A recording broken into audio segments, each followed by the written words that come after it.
Ayan. Bless po ba tayo mga kapatid? Ayan, praise God. So hindi ko na po patatagalin. Akin po tinatawagan ng ating speaker ni MBB. The Magician, aka Supermod. Ayan, mga brother Edron Villamor.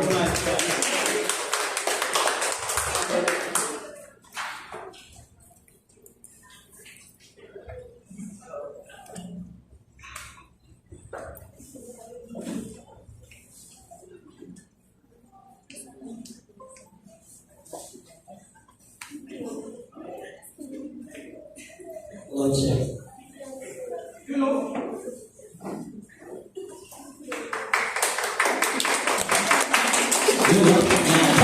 Ready na ba kayo?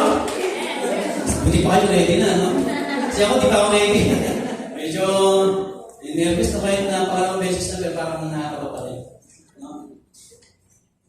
Okay, sino yung mga, assistant na mga atin, no? Yung mga nagsimula nung first topic ng DNA. Ano ba yung unang topic natin yung DNA? Sino ba? Yung? Present po kami. Present kayo, continue. Ano ba yan? Forgiveness. Una yung unforgiveness. Okay, yung pangalawa yung pride. Tapos, envy yung kay Bro Joby. Tapos, yun, sa akin. Alam mo ba, balikan lang natin yung envy, no? Bakit tayo naiingit kaya, no? Siguro marami kaya tayo naiingit kasi may mga bagay na kinaingitan na talaga sa ibang tao, no? Na meron siya kasi wala ka. Natanong mo na, bakit ba wala ka kasi meron siya? Bakit kaya wala ka kung meron siya? Kasi siguro no? Tamad ka, no? Kasi tamad ka. Kasi kasi naiingit ka sa kanya dahil nagsusuligap siya sa buhay. No? Kasi ngayong gabi, yung topic natin is it's all about laziness. Sabi natin ba sa akin? Fight the laziness. No? Ano ang dahilan kung bakit ka tinatanong? No? Ano kaya dahilan kung bakit ka tinatanong? Kasi sabi ng mga tamad daw, may mga kasabihan daw sila. Sabi, di ba alin ng tamad? Hindi naman pagod. Ito pa. Ito, pagka sinabing tamad ako agad, hindi pa pwedeng nag-utos muna. Tama ba yun? Alam mo yung pinag-aaralan ko kung nakatawa yung anak mo? Si mama yan, si mama. Si mama yan. Ito yung pinakatawag ko sa lahat. Yan, sabi niya, katalino siya. Sabi, ang taong masipag, dyan makikita nag-iipunan ng pamasko. So, ang taong tamad, may mga Christmas decoration pa ang gulong. Kasi hindi yan ang tinatawag ng nag-equip, no? Nahayaan na lang yung hanggang natapos na yung hulyo. Bisa pang abutin pa hanggang 2 taon. Okay. Ano ba yung laziness? Okay, basahin natin sabay-sabay para speedigan natin. Laziness, unwillingness, gana, matas, mga bagay maaaring magawa ng isang tao sa isang buong araw. Mapituan ang kanyang mga kapasidad, kanyang mga talento, umakaling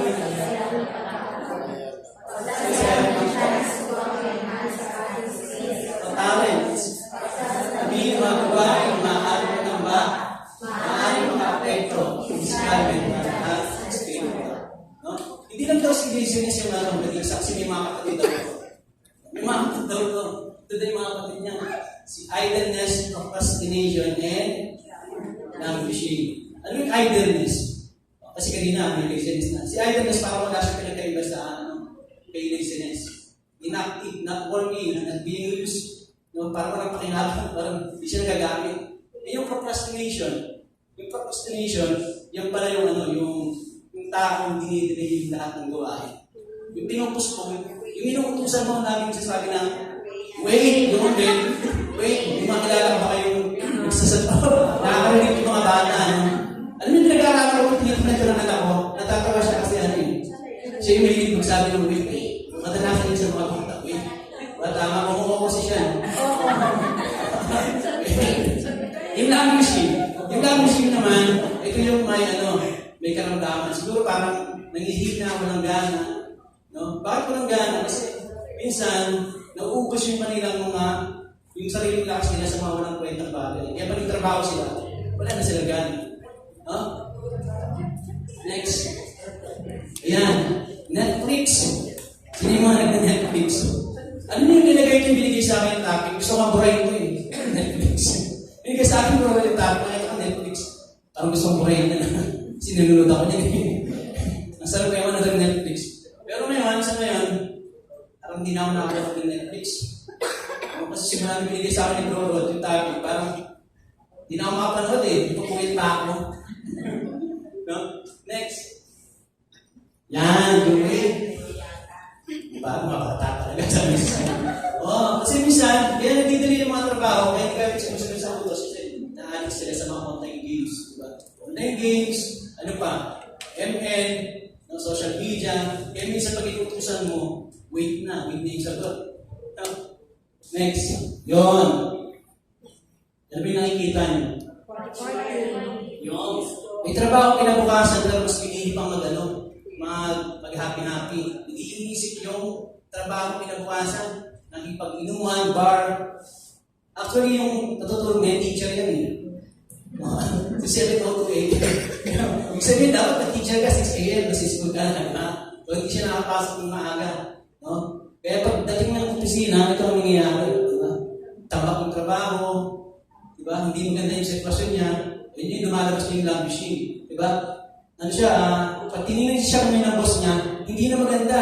So tingin niya, pag nakikita kayo ng boss niya, pag ganyan yung sitwasyon niyo, matutuwa kaya sa inyo yung amo niyo. Pag nabutan kayo sa opisina. Hindi, no? Kaya dito tayo simulan sa verse natin. Exodus 2, chapter 5, verse 8. At ang dami ng gagawin nila ay tulad din na dati. Huwag babawasan tayo sa tinatamad ng mga yan. Kaya nagpapaalam ang maghandog sa kanilang Diyos. Totoo kaya? Totoo yung pinapaalam ng sa ligitan ng time na yun. Totoo ba? Totoo, di ba? Pero kung minsan kasi, kung kailan na totoo na yung pinapaalam natin, minsan doon na tayo hindi pinapayagan. Bakit kaya? Kasi minsan kasi, pinapakitaan sila ng tamaran. Hindi sila naniniwala yung mga amo natin. Kasi hindi tayo nagtatrabaho ng maayos. Kaya kung kailan nagpapaalam tayo ng katotohanan na, totoo na, absent ka nga eh, late ka nga lagi pumapasok, tapos ngayon mag-leave ka. Yung mga pagsasabi, boss, pwede kong mag-leave. Tapos, sasabihin mo sa amo, kasi may sakit yung nanay ko, may sakit yung anak ko. Eh, hindi ka naman na nakikita ng boss mo na nagtatrabaho ng maayos eh, di ba? Lagi kang late, tapos lagi kang absent. Hindi ka niya nakikita ng maayos yung nagtatrabaho. Kaya dito sa susunod na verse natin makikita natin sa mga Pagkaan, chapter 10, verse 26. Kung paano ang puso ay nakakaluwa, ang suka ay nakakamilo. Gayon ang tamad na alipin sa kanilang mga amo. Sabi, usok daw. Natuloy niyo ba may usukan? Pero yung usok, inahalik tawad sa tamad. No? Subukan niyo naman usukan, di ba? Sakit sa mata. Tapos nakakagay na nakakamilong kayo ng suka, nakakamilo, di ba?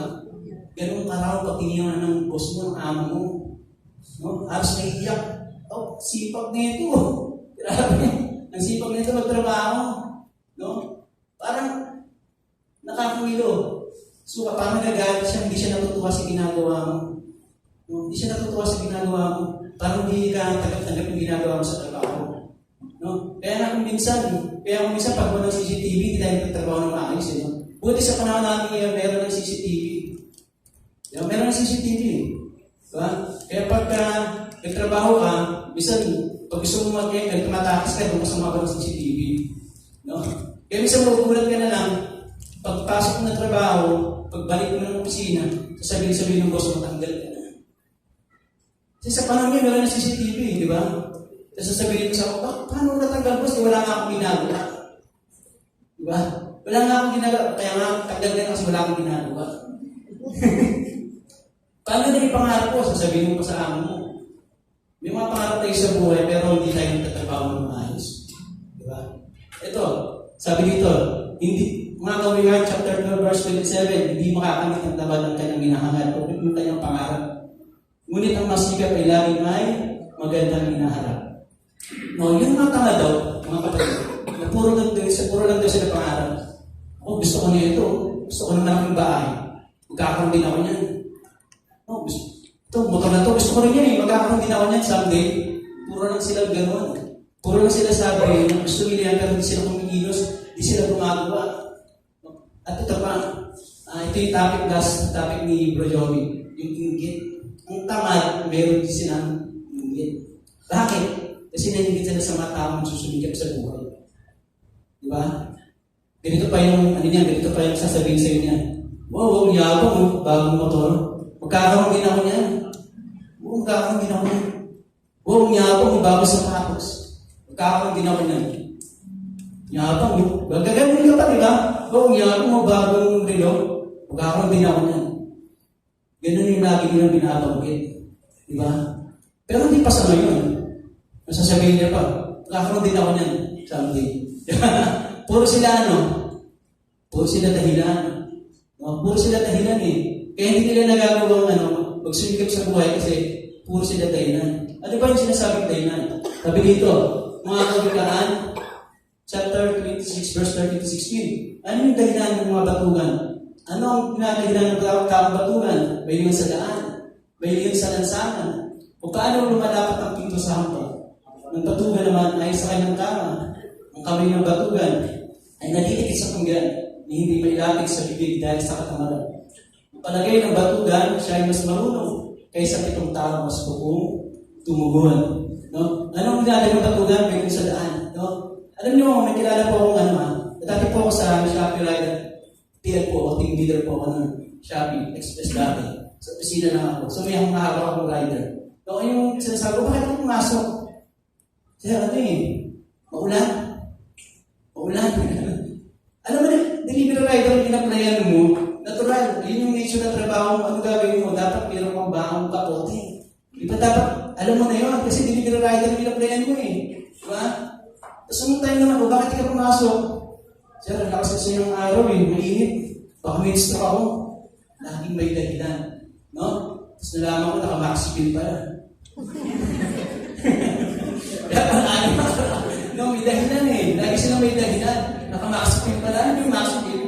Tao na kailangan niya eh. Okay, next. Verse 14. Kung paano malapit ng pinto sa hamba, batugan naman ay sa kanyang kama. Ano nyo ba yung hamba? Yung mga kapintero ba dito? Ano yung hamba, di ba? Tapos pinto. Di ba? Iikot lang yung pinto kapag merong bisagra. Di ba? May bisagra. Ang tamad daw, parang pinto daw yun. Ikot lang ng ikot, pero hindi naman umaalis. Hindi naman umaalis. Ikot lang ng ikot. No? Sa inyo, sa bahay nyo, pag umalis kayo ng bahay nyo, pag pumunta kayo ng trabaho, may napansin na ba kayo pag labas nyo ng bahay, may tawag ikot ng ikot sa labas ng bahay nyo. Na pumasok na kayo sa trabaho, 8 hours kayo nawala, 8 hours kayo nawala. Nagtrabaho, pagbalik ko na ito pag yung tao na yun. Diba? Ikot pa rin yung ikot. No? Tapos kung tatanungin mo, ano ginagawa? Ano gawa mo? Wala. Tapos may perishing ka ba, diba? Kayo naman 5. Pambili na ng yosi. No? Hihingi pa tagtag, kayo naman 5. Pambili fishball. No? Minsan yung mga tamay, sila pa yung latest eh. Sila pa yung mga bagong cellphone eh. Di ba? Yun. Ang kamay ng batugan ay nadidikit sa pinggan, hindi may lapit sa bibig dahil sa katamaran. Ipapakita ko sa yung picture yan, hindi yung mga tamaran, hindi na may lapit, no? Kaya yung babig na lang yung pusa lumalapit. At iba naman, nakatulugan. Yung nakatulugan, no? Iba nakatulog. Kasi may kwento niyan sa Middle East daw. No? Yung nabasa ko. May kwento niya sa Middle East, yung wooden pipe, uso rin para sa Arabo yan. No? Pag kumakain sila, pag nadakot niya yung pagkain, yung kamay niya, minsan hindi na mayangat. Yung pala nakatulog na yung Arabo. Dahil sa sobrang tamaran. Next, sabi dito, ang palagay ng batugan, siya ay mas marunong kaysa 7 tao sa kuntungkod. Yan, yun yung mga tao yung hindi marunong magkakang suggestion ng iba. Yung mga taong, pag sinabihan ko, alam ko na yan. Alam ko na yan eh. Ano mo yung, nasabi sa kumpanya sa trabaho, di ba? Ito may uupos ka. Sabi, alam ko na yan. Pero hindi mo kumikilos, di ba? Alam ko na yan.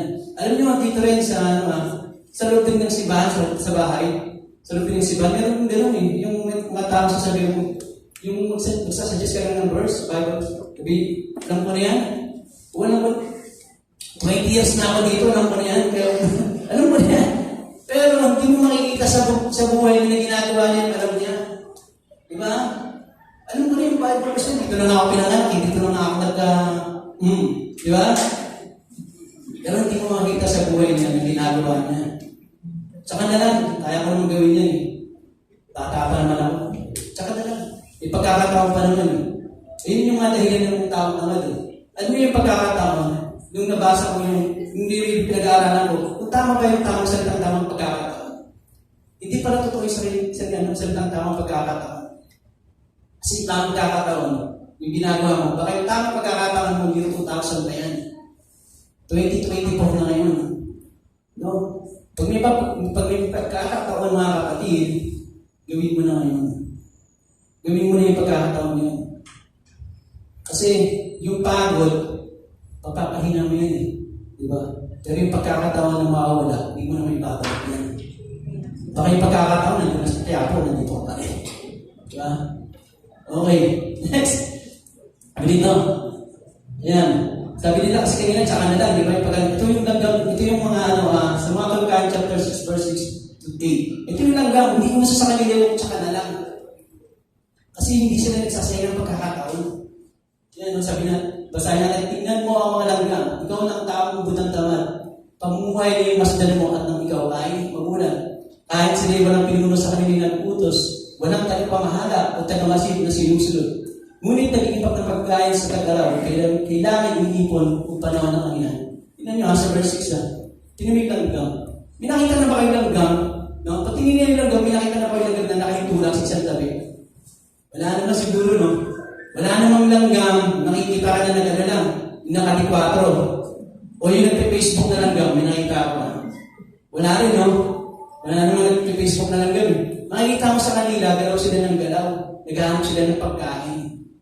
No? Yung langgam, hindi naman sila busy, di ba? Hindi sila busy, pero productive sila. Diba? Productive sila. Talagang naghahanap sila ng makukuha pagkain. No? Sa verse 7, kahit sila walang pinuno sa kanila ng utos, walang tagapamahala at tagamasid na sinusunod. No? Yung langgam, tingnan nyo wala silang pinuno. Pero alam natin, meron silang king and queen, di ba? Pero wala silang pinuno. Yung nang binasa ko, wala pang pinuno ng langgam, no? Pero meron silang king and queen. No? Walang nagkukuhan sa kanila. O ikaw, Bro Joby, dito ka. Bro Paul, dito ka. Bro Rod, dito ka. Sorry. Wala, no? Pero makikita mo sa kanila, very organized sila. Very organized sila. Kasi pag nagagat sila ng pagkain, makikita mo, di ba? Sunod-sunod sila, gano'n, no? Wala yung pupuntang gano'n, walang gano'n. Diba? Very organized sila. No? Next, ngunit nag-imbak ng pagkain sa tag-araw, kailangan iniipon kung panahon ng kanya. Naalala niyo ba yung kwento ng langgam at si Kalabaw? Tama ba yun? Ito pa ko. Kala ko din alam yung joke. Langgam pero may kwento rin ng langgam at sa Kalabaw, di ba? Kasi nag-away yan, sila sa Kalabaw nag-away. Kasi namatay si Kalabaw, langgam, pero si langgam yung namatay, hindi makalabaw. Balik tayo sa langgam at Tipaklo, hindi talaga yung kwento. Si langgam at Tipaklo, di ba? Sino nakakalam? Ano nyo ba? Nung matay na ito, pagsinan namin si Tipaklo, nakita niya si langgam, na naglalakad, sabi niya, oy, langgam, tara, mamaya ka ng trabaho, sumayo muna tayo. Kasi hindi nang gawa niya Tipaklo, sumasayaw siya, di ba? Nag-enjoy siya sa tag-araw. Sabi ni langgam, di pwede kasi kailangan maghanap ng maraming pagkain kasi malapit yung tagunan. Naku, langgam, huwag kang maniniwala dyan. Matagal pa yung tag-ulan. Tara, mag-TikTok muna tayo. Meron bago ngayon, TikTok Mashup po 2024. Pati si langgam, pati si Tipaklo nag-TikTok tayo, no? Kaya, papansin niya sino mga teacher dito. No? Maraming may teacher dito, no? Yun. Minsan yun, di ba nagbibigay kayo ng assignment sa mga, sa mga class, sa mga student, no? 1 week, 2 weeks, well, 1 month pa nga, di ba, yung due date? No, kung minsan, date na sila, kung kailan pasahanan ng, kung kailan pasahanan ng project, doon ang nilagawin sa classroom. Di ba? Tapos, mag-busy pa sa classroom, kopya naman. Eh, syempre, kung ikaw, katulad nila, hindi mo siya, di ba? Pinaghirapan mo yun papakopya mo ba? So, ano mangyayari? No? Dahil hindi ka pinakopya, bagsak ka. Kasi hindi mo ginawa kung time na pa lang. Kung mahaba pa yung oras mo, mahaba pa yung araw mo. No? Next, ito sa Magawa, chapter 18, verse 1 to 3. Pagkatapos umalis si Pablo sa Atenas at pagpunta sa Corinto, nakilala na naman sa Aquila, isang mudyong taga-Punto. Kararating pa namin ito mula sa Italia, kasama si Priscilla. Umalis sila roon sapagkat pinalayas ni Emperador Claudio ang lahat ng mudyo sa Roma. Nakipagkita sa kanila si Pablo. At dahil sila yung magagawa ng tolda, tulad niya, siya ay nakitira sa kanila. Siya ay trabaho kasama nila. Alam mo, natuwa ko nung binasa ko to. Si Priscilla at Aquila. No? Grabe. Balikan natin yan sa ano. Sabi nga, inanya ko yung lalo yung mga couple. Basahin niyo yung kwento ng Priscilla at Aquila. No? Lalo na yung mga couple. So, alamin mo natin, sino pa si Priscilla at Aquila? Kay Pablo. Sino kaya sila? Sabi dito sa Roma chapter 16 verse 3, di ko gusto niyo ako kinaprisila at Aquila ng mga tamang gagawa ko kay Kristo Jesus. No? Tamang gagawa niya pala. Ibig sabihin, tagsunod sila ng Panginoong Jesus. Babahagi sila ng mga salita ng Diyos sa mga tao. Tinawag sila ni Pablo na my helpers in Christ Jesus. No? So, itinayan nila kanyang sarili sa panganib upang iligtas ang aking buhay. Grabe, no? Yung mag-asawa na yun, si Priscilla at Aquila, kahit talagang, kahit yung buhay nila, ibibigay nila kay Pablo. Diba? At hindi lang ako nagpapasalamat sa kanila, pati na rin ang lahat ng iglesia ng mga Hindil. Ikumusta niyo rin ako sa iglesia ng nagtitipon sa kanilang bahay. No? Grabe itong mag-asawa na ito. Meron silang ministry. Si Priscilla at Aquila. No? Next, balikan natin yung sa Gawat chapter 8 verse 3. At dahil sila yung manggagawa, yung sila dyan, sila yung Priscilla yan at si Aquila. Manggagawa ng tolda tulad niya, siya ay nakikita sa kanila at siya ay nagtrabaho kasama nila. No? Alam mo, nakakatawa dito si Priscilla at Aquila. 5 beses silang binanggit sa New Testament. Pero 5 beses din silang laging magkasama. No? Kunting background na kay Priscilla. Si Priscilla at Aquila, yung panahon na yun, ang mga trabaho ng mga lalaki, hiwalay siya babae. Kasi siyempre naman, lalaki, mahirap yung trabaho. Mahirap yan, hindi ka tulad ng mga babae, magagaan lang. Pero si Priscilla, mas pinili niya magtrabaho katulad sa asawa niya. Mas pinili niya magtrabaho katulad sa asawa niya. Kahit mahirap yung pagtatrabaho ng tolda, pero mas pinili ni Priscilla magtrabaho din ng katulad ng asawa niya para makasama niya. Bakit? Kasi may dahilan siya. Kasi gusto niya makasama yung asawa niya. Bukod sa trabaho, gusto niya gusto niya rin makasama sa ministry ng asawa niya. No, pinapakita lang dito, dahil siya yung magawa ng tulad niya, siya rin magtira sa kanila. Katira si Pablo, at sila yung magtrabaho sa kanila. Mga kapatid, pinapakita lang sa atin dito, ni Pablo at ni Priscilla at Aquila na hindi handang yung trabaho mo sa gawain ng Panginoon. No, hindi handang yung trabaho mo sa gawain ng Panginoon kasi marami sa atin. Pastor, pag-pray mo nga ako, Pastor. Kailangan ng trabaho. Kung katrabaho na, wala na, hindi mo na makita sa church. No? Nakabili na ng mga gandang gamit. No? Hindi na makakatin ng D-group. Sasabihin sa'yo, Pastor, bro, hindi ako makatin ng D-group kasi pagod ako eh. Pastor, hindi ako makatin ng Sunday service. Pwede kasi ako, nag-inig kami, nag-panis point kami. Hindi na makaatin. No? Nakita mo ng masensyo sa buhay, hindi mo na makita sa church. Diba? Kaya sabi dito, sabi sa Colossus chapter 3, verse 23, ano man kung inyong ginagawa, gawin ninyo ng buong puso, dapang sa Panginoon kayo naglilikod at hindi sa mga tao. Mga kapatid, ano man yung ginagawa mo, teacher ka man, engineer ka man, pulis ka man, ano man yung trabaho mo, gawin mo yan ng buong puso para sa Panginoon. Kasi ano man yung mga narating mo sa buhay, ano man yung may bahay ka, kayamanan, lupa, pera, lahat yan ang kagamitan mo, galing yan sa Panginoon at hindi sa tao. Amen? Next. Ito na, yung tips to overcome. Paano ba natin mapaglalabanan yung katangahan? Ito, maraming tips dito, pero kumuha na ako ng 5. So, sabi dito, take care of our physical body, take a rest. Kung sabi daw, ingatan daw natin ang ating katawan. Yung physical natin katawan. Saka magpahinga tayo. Sabi dito, yung sabi, hindi ako tamad, nagpapahinga lang. Tama naman talaga. Pagpagod ka, kailangan mo rin magpahinga. Diba? Huwag mong ubusin yung lakas mo sa trabaho. At huwag kang kukuha ng mga doble-doble trabaho. Yung parang hindi ka na nagpapahinga. Huwag kang kukuha ng mga ganun doble-doble kasi dadami na pera mo, pero dadami na yung sakit mo. Diba? Tama? Next. Stick to some good habits. Sabi dito, yan. Yung dati natupuyat ka kasi kaya hindi ka nakapagpahinga ka agad. Kaya wala ka lakas ng trabaho kinabukasan. Mas matulog ka ng mas maaga, 8 hours. Sabi, 8 hours. Bakit 8 hours? Hindi daw yung pinaka-minimum. No, kasi dapat natutulog ka, yung mga nasisirang sir sa katawan mo, pusa daw itong nagre-repair. No? Kaya yung misis ko, gusto ko matuloy siya ng mga sinita. Pero na rin siya ng heart, Yan. Next, yung ano ba yung sunod? Junk foods.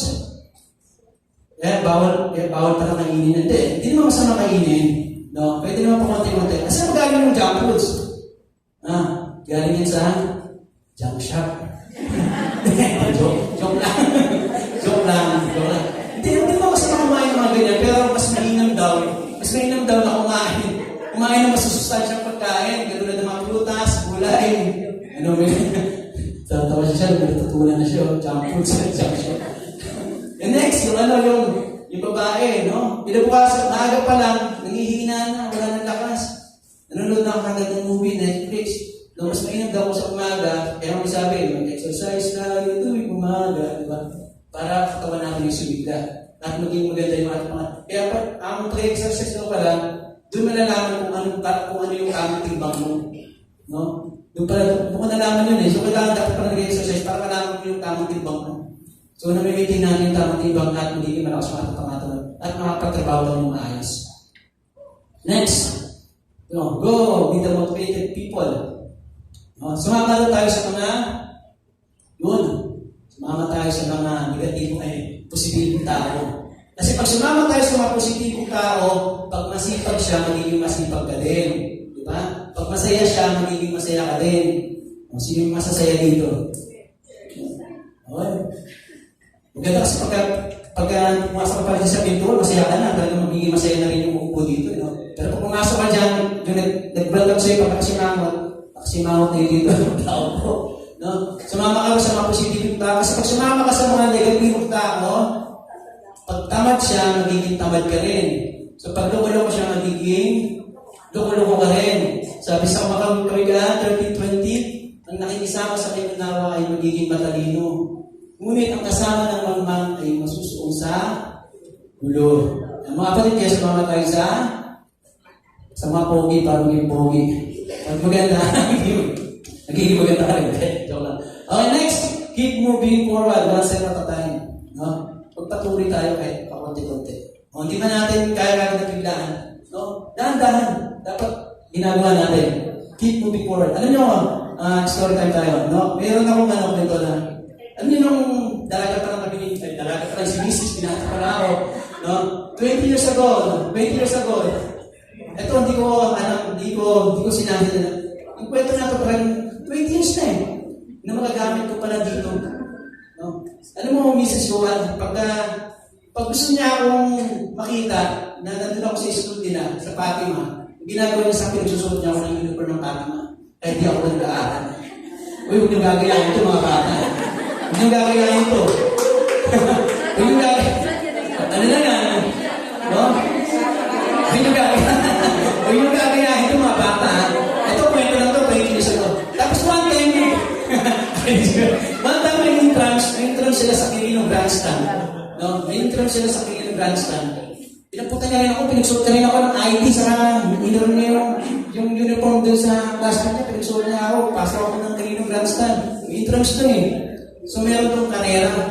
Meron tong karera may karera ng takbuhan, mga babae lumabas. Tapos meron silang guest Robert Jaworski, galing si Jaworski. Siguro yung layo sa akin mga dito, tapos yan kay Che, yan si Jaworski. Tapos nagsimula na yung karera, siyempre may nauna na.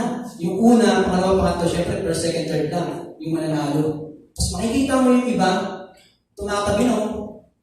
Hindi na tinatapos kasi talo na Hindi na tinatapos. Pero may isang babae tumatakbo. Tumutuloy-tuloy siya, takbo na siya. Kahit talo niya, pinagtatawan pa siya ng mga katabi namin. Yung mga tao, pinagtatawan siya. Tapos na tapos takbo pa siya. Ganun yung sinasabi ng mga tao, yung ka na, umito ka na.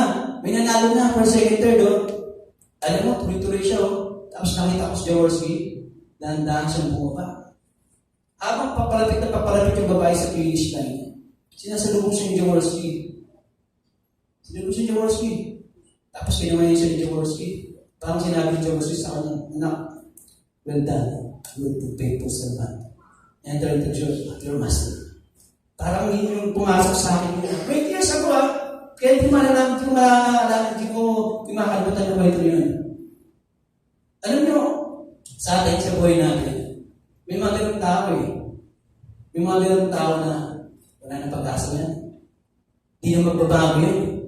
Kilala ko yun eh. Kilala ko yan. Pero hindi nila alam. Malapit na natin maabot yung finish line.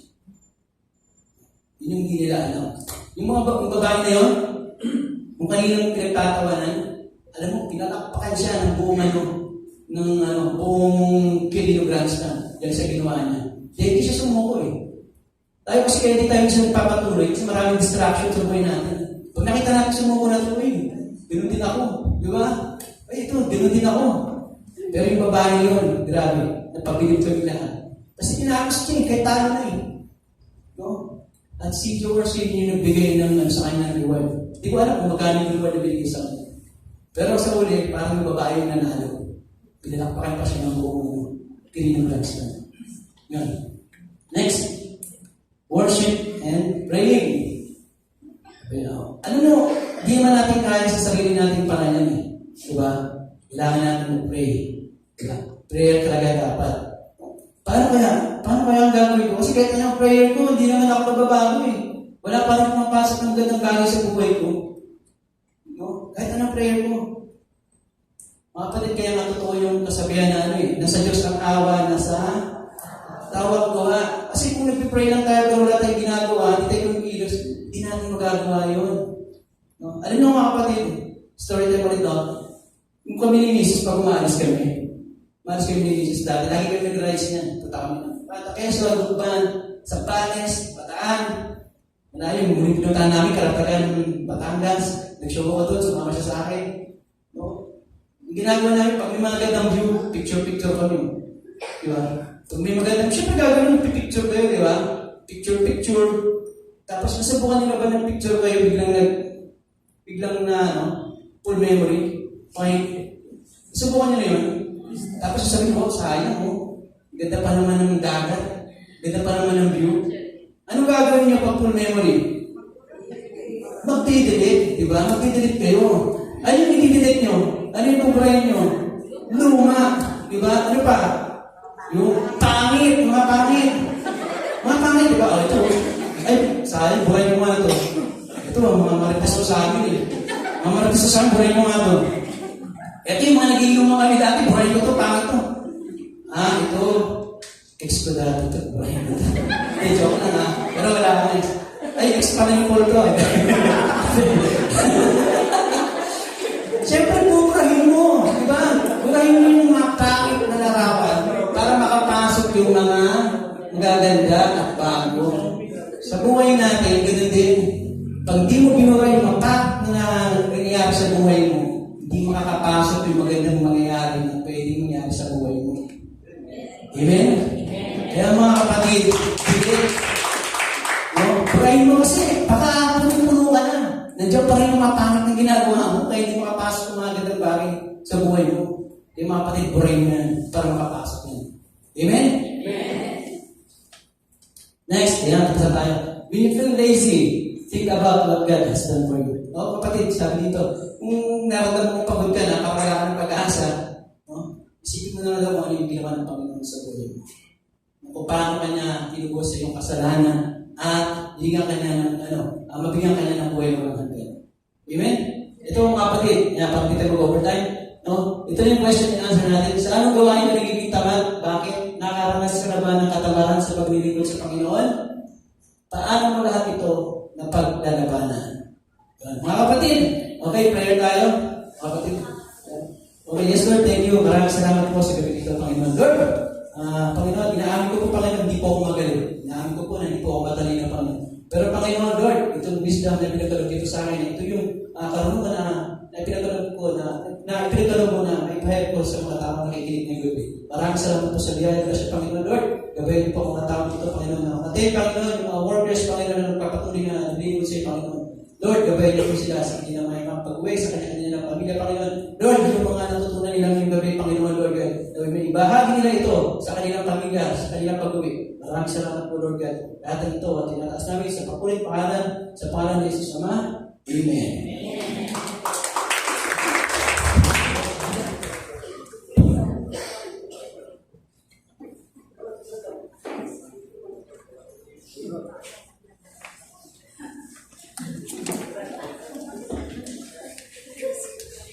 Hello. Ayan, sige po.